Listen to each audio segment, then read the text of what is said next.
Hi, welcome. I am delighted to have you again. We are bound together for us to learn new things from this book. In this book, you will intensify the quality of your knowledge more and more if we will have this book as our means of educating ourselves. So, what are you waiting for? Join me now and let's have fun.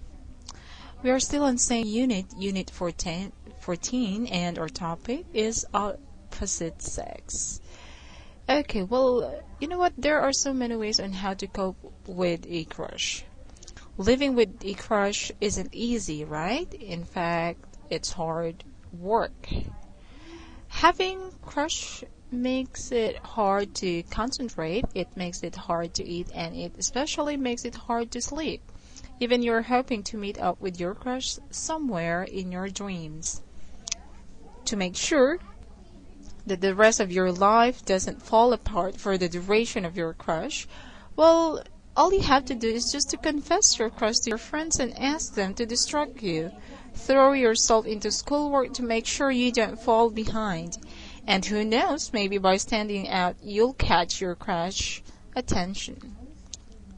Now let's read the example here. There's an article about this falling in love with the opposite sex.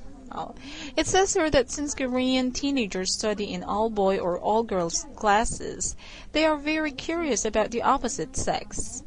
They can only meet with members of the opposite sex outside of class. The only way they can spend time together is by dating.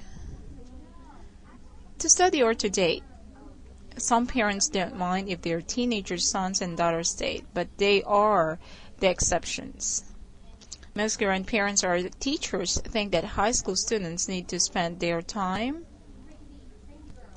studying, especially if they want to go to a good university.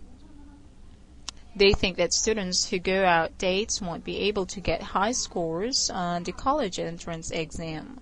For students who date, popular places to go on dates are public parks, movies, theaters, or fast food restaurants. Most teenagers who date don't much care where they go as long as they can be together. Well, you know what? Date doesn't only mean or doesn't only refer to opposite sex. It can be both with friends. That's why we have a friendly date. We term like that, right? Well, there's really a question that how do crushes come about? Adolescence is a period of life when romantic feelings bloom towards persons outside the family.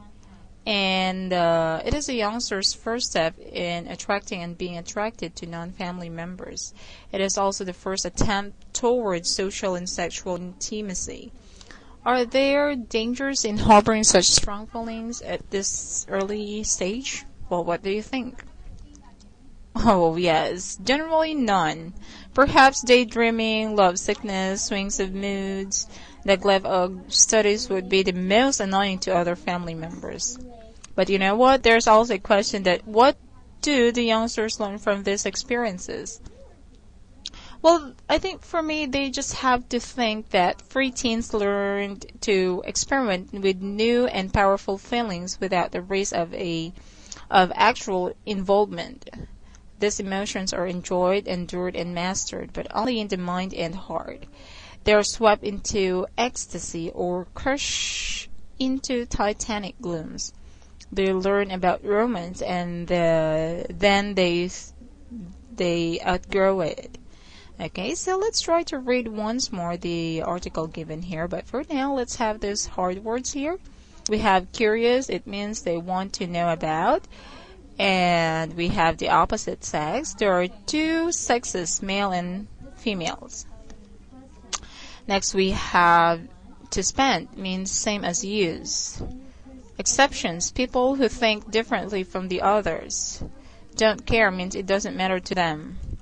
Okay, that's all. So if you want to look at this picture, students at all girls schools have fewer chances to meet boys. Yes, and that's really true. Now let's read once more the passage about the opposite sex. Okay. Since Korean teenagers study in all-boy or all-girl classes, they are very curious about the opposite sex. They can only meet with members of the opposite sex outside of class, and that's really a fact. And also, the only way they can spend time together is by dating. Yes, that's really good. To study or to date, some parents don't mind if their teenage sons and daughters date, but they are the exceptions.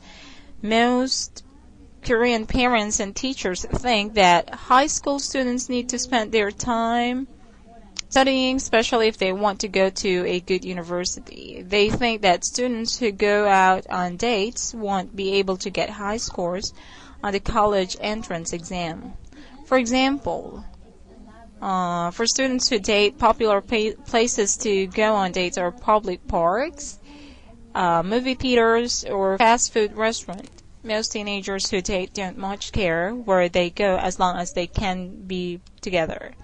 Okay, well that ends our class for today. I hope you have learned something about it. And if you would ask me, I just want you to enjoy yourself being a teenager. It's just a part of being like that, being in that kind of stage. Right? So, by the way, let me remind you, if you wish to learn more about English, just visit our website and get well informed from all areas of English. Okay? So, once again, see you in our next video. Bye-bye.